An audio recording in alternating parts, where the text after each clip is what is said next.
25 de abril.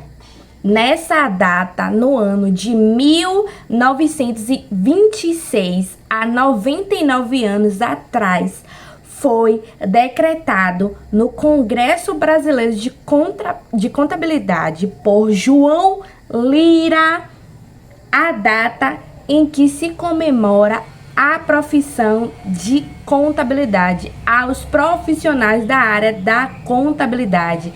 Então, um parabéns para nós, porque hoje também é o nosso dia, né? Nós somos profissionais todos os dias e esse dia, o 25 de abril, foi dedicado para nos homenagearmos. Inclusive, hoje está acontecendo um incrível encontro aqui no CRC da Bahia. Eu não pude estar presente devido à grande demanda de trabalho e graças a Deus também. Não pude estar presente, mas eu tenho certeza que está sendo um sucesso, porque apesar de ser suspeita para falar, eu amo os eventos do CRC.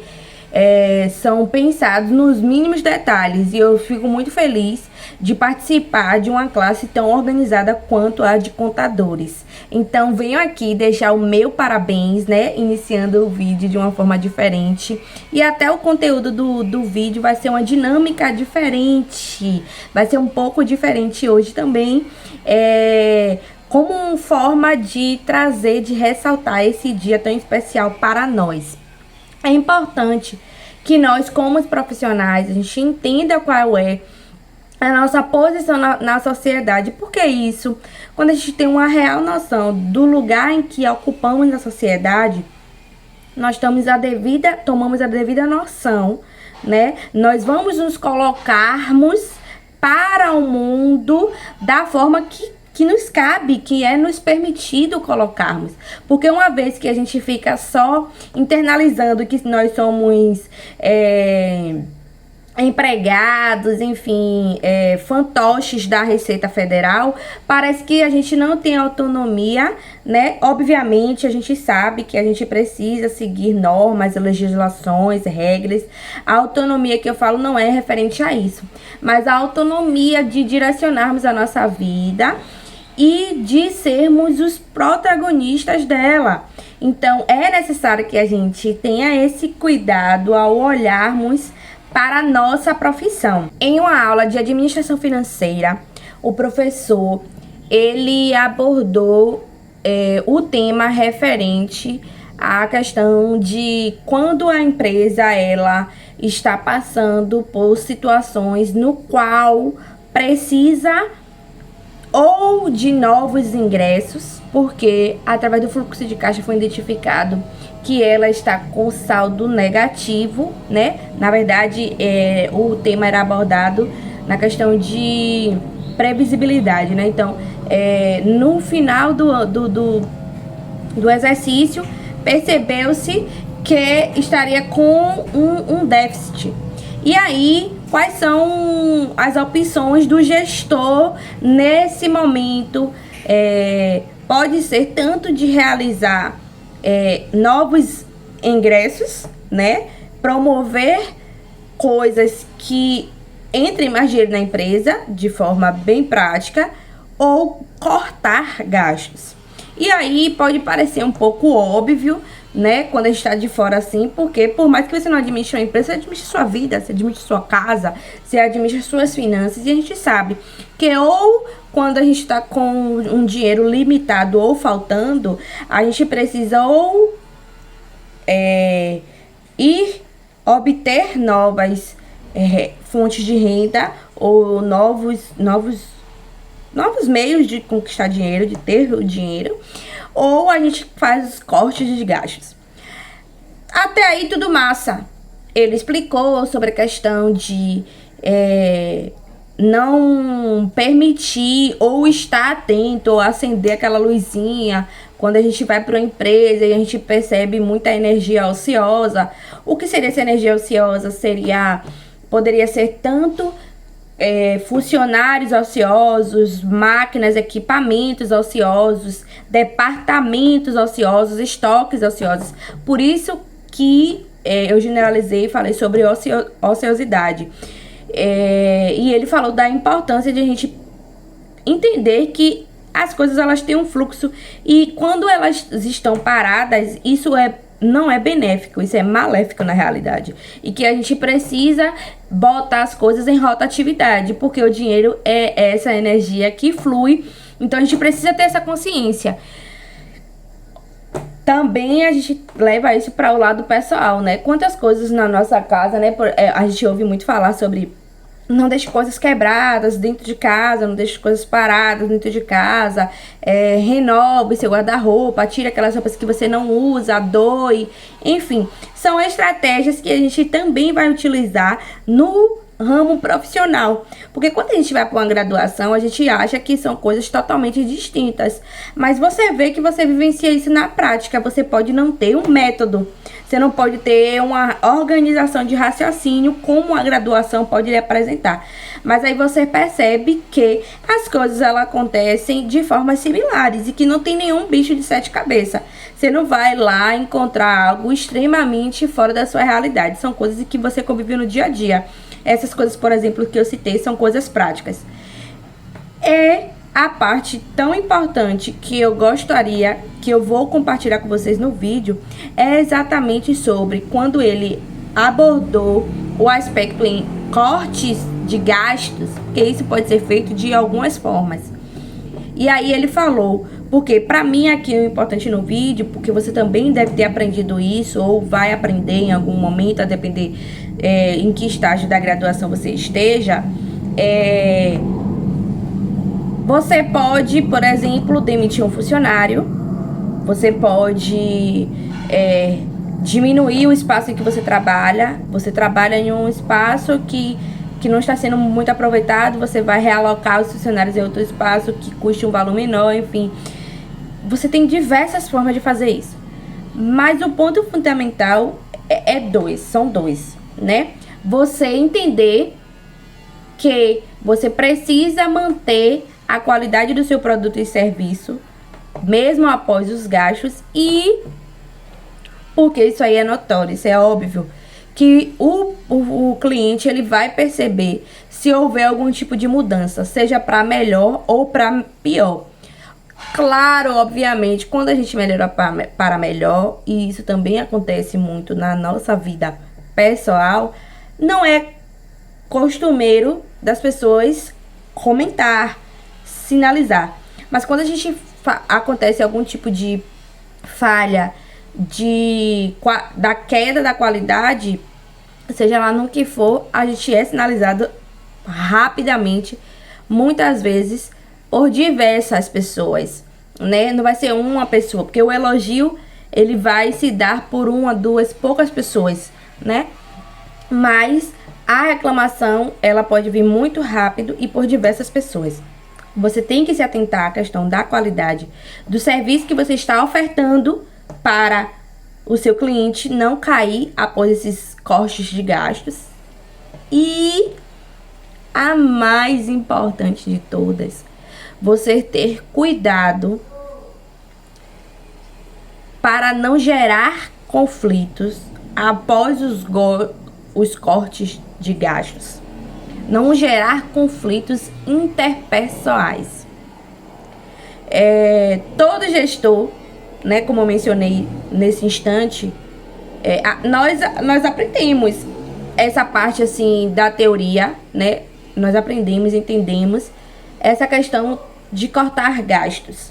Nós também fazemos isso na nossa vida. É natural, é algo natural, não é nenhum bicho de sete cabeças. O detalhe, o pulo do gato, a virada de chave, o insight, a ideia, enfim, o nome que você quiser dar a isso, é justamente num cuidado que você precisa ter e analisar as possíveis consequências após você realizar esse corte de gasto. Por exemplo, vamos para um exemplo prático aqui. Você analisou e de todos os gastos, um dos gastos a serem cortados será o ar-condicionado para a substituição do ventilador. Aí você imagina como será o desempenho do trabalho dos profissionais que estarão em uma sala que está sendo ventilada de uma outra forma. Já estavam habituados com o ventilador, com o ar-condicionado, e a partir de então passam a estar num ambiente ventilado por ventiladores. Você acha que a produção desses funcionários será a mesma quando eles realizavam num ambiente climatizado por ar-condicionado? Aí você vai tirar, por exemplo, e isso é um exemplo bem prático para escritórios, principalmente de contabilidade, também de contabilidade. Você tem lá uma máquina de café, né, que você oferta para os seus funcionários, seus clientes, enfim. E aí você fala, não, eu vou cortar gastos e eu vou tirar a máquina de café. Gente, eu conheço profissionais que eles só trabalham à base de café. Eu não sou essa profissional, mas eu conheço diversos, é meio que comum. Eu ouvi uma vez uma colega de classe, ela falando assim, se você entrar no escritório de contabilidade e não achar um cantinho do café, você não está entrando no escritório de contabilidade. A partir do momento que você começa a se associar com pessoas que trabalham com contabilidade, você automaticamente adquire o hábito de beber muito café. E é interessante isso, porque realmente é muito comum. Não é algo que você vai dizer que você vai encontrar em um ou outro. Então imagine uma pessoa que ela está ali já acostumada, habituada, tendo aquele café, aquele cantinho do café ali, massa para ela, que assim, quando ela vai, ela não precisa preparar, tipo assim, ela não precisa gastar tempo preparando tal, botando o café. Não, ela só apertou lá na máquina, rapidamente, ela já está com o café pronto, ela já vai pro escritório, ela vai pra sala dela, pra mesa dela, já senta e já volta para o trabalho consumindo o café dela. Aí você imagina qual será o impacto. Obviamente a gente sabe que com o tempo a gente se habitua, a gente se acostuma, a gente se adequa. A maioria das pessoas, na realidade. Mas a gente sabe que existe pessoas que às vezes não conseguem se adequar. Por mais que pareça ser um detalhe. Quando se trata de conforto e comodidade para a qualidade do trabalho, é extremamente importante. Então, nós precisamos ser estratégicos a esse ponto. Porque uma vez que você vai mexer em algo que impacta diretamente no trabalho em que a pessoa desempenha, talvez, quando a gente fale isso, talvez você pense aqui, ó, em um computador. Eu não vou tirar o computador porque, obviamente, ela não vai conseguir trabalhar sem computador.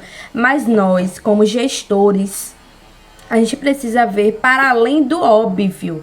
Porque o óbvio, e eu ainda digo isso, ele, por mais que seja óbvio, é óbvio para mim e para você que estamos na área, ele precisa ser dito, ele precisa ser sinalizado, ele precisa ser lembrado.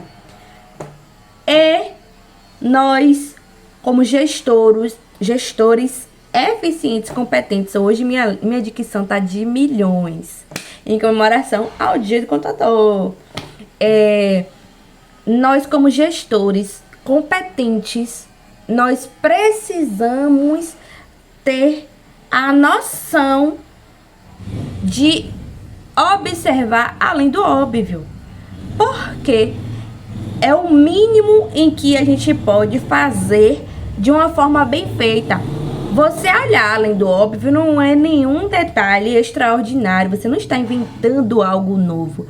Porém, você está sendo extremamente cuidadoso e atencioso na função que você está ocupando.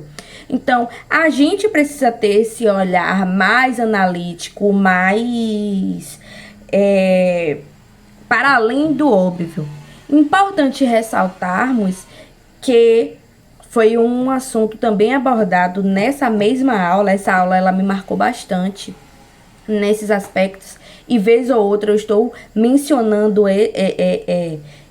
esse fato, esse momento, porque ele também falou no quesito de... Então, é necessário em que a gente tenha um olhar além do óbvio, em que a gente se conscientize, incorpore realmente, e eu tenho uma professora que ela fala muito sobre isso, da gente incorporar, da gente ter a consciência do profissional que nós somos, obviamente entregando o nosso melhor dentro da nossa capacidade, com as habilidades que nós temos, com as competências que nós temos, com os recursos que nós temos, mas sempre buscarmos evoluirmos. Não é à toa que é obrigatório para que o profissional contábil ele mantenha-se atualizado, que ele tenha horas, se eu não me engano, é em torno de 40 horas anuais de reciclagem, de horas de comprovadas que aquele profissional se dedicou para adquirir conhecimentos, porque nós estamos em um ambiente que se atualiza o tempo todo. O tempo todo nós estamos nos atualizamos, nós estamos, na verdade, nós estamos não. A sociedade, ela está se atualizando, estamos aí vivendo a reforma tributária. Não só isso, em inúmeros outros aspectos, nós estamos evoluindo, nós estamos modificando.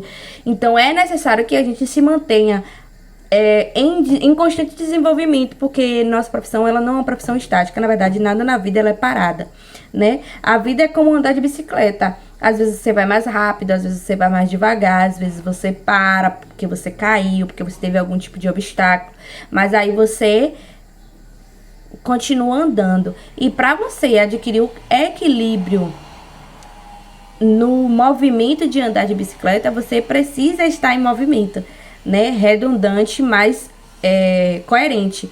Porque você não tem como ter o equilíbrio se você não se movimentar. E é isso que acontece na nossa vida. Então, que a gente nunca se esqueça de que, independente de a gente estar graduando, de sermos graduados, nós precisamos estar em constante aprendizado para que a gente não fique obsoleto e depois ainda tá com a conversa de que a contabilidade não serve, contabilidade está saturada, os contadores vão acabar, dentre outros comentários que a gente ouve. Eu espero que você não seja essa pessoa, mas se você está vendo meu vídeo, inclusive até aqui, me acompanhou, viu esse vídeo até aqui, eu tenho que lhe parabenizar, porque você realmente já está acima da média do pessoal que costuma só adquirir conhecimento por vídeos curtos, não se dedicam completamente ou não dão o melhor de si na graduação ou como profissional. Então, quero te parabenizar, agradecer, deixa aqui para mim no comentário, para mim também, os parabéns por nosso dia 25 de abril, o dia comemorado-se, o dia da profissão de contabilidade. Se esse vídeo fez sentido pra você, que você compartilhe com outros colegas. Se você não é inscrito no canal ainda, se inscreva. E deixe também sugestão de tema pra eu trazer aqui pro canal, tá certo? É sempre um prazer trazer conteúdo aqui pro canal. E até o próximo vídeo.